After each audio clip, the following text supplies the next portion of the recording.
Hey, how's it going guys? Welcome to our review of FIFA 21, available on PC, PS4 and Xbox One, with a next generation release coming very soon. Just a note that we won't be covering the Switch Legacy Edition, as this is a different package to the main game.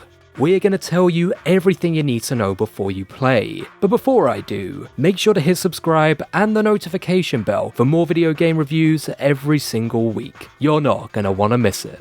You know we're in the run-up to Christmas as soon as the new FIFA drops. It's a sign of the changing seasons, just like pumpkin spice lattes and the Coca-Cola lorry. Yet in recent years, the magic of the football juggernaut has somewhat faded. FIFA 20 was plagued with unbalanced gameplay, and with a greater collective awareness of exploitative loot crates, I quickly grew tired of playing it. And this is coming from someone who usually plays FIFA up until the new release. But a new entry brings new possibilities, and I was excited to find out if FIFA 21 could redeem its predecessor. Would it get the franchise back on track? Watch on to find out.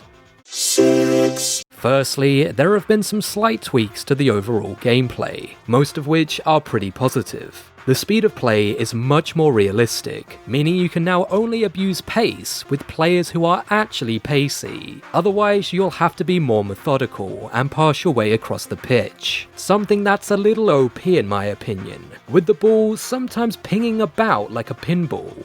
What's much less controversial is that heading the ball actually works this year, meaning corners are finally worthwhile. And after a lengthy absence, finesse long shots are back, evoking memories of the screamers I scored in FIFA 13. What a time to be alive.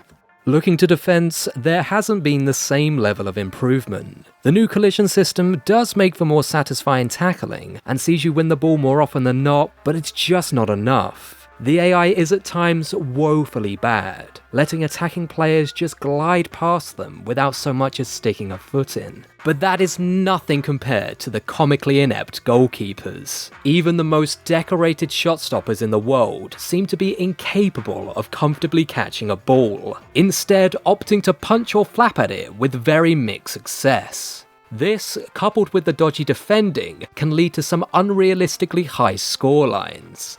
Like Aston Villa beating Liverpool 7-2. I mean, what world would that happen in, honestly? Looking to career mode, there hasn't been all that many updates. The format and UI remains largely the same, which is a real shame, as it's felt pretty stale for a few years at this point. However, the new interactive match sim feature works remarkably well. You can watch a match unfold in the same style as Football Manager, and you can even seamlessly transition into the match if it's not working in your favour.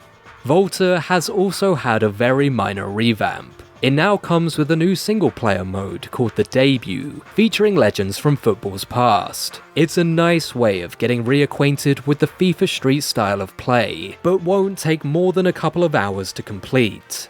What's much more exciting is the inclusion of online co-op, which was bafflingly omitted last year. But be that as it may, Volta is still pretty shallow, and I just can't see myself playing it much this year either. That's because, like most years, much of my time will be spent in Ultimate Team. EA's big moneymaker is yet another part of the game that's only seen small, iterative changes. On the plus side, they finally removed the need for fitness cards, which means you don't have to waste your coins because your digital man's digital legs got tired. The dreaded shush celebration has also been pulled, as it had been appropriated to bully other players. I highly doubt it'll do much to stop toxic behaviour, but it's still nice to know I'll never have to see it again. In other positive news, you can now play division rivals and squad battles in co-op, which helps to make Ultimate Team that bit more sociable. I'm really not sure whether sharing players with a friend will help or hinder you in the super competitive divisions, but it's good to have the option to try.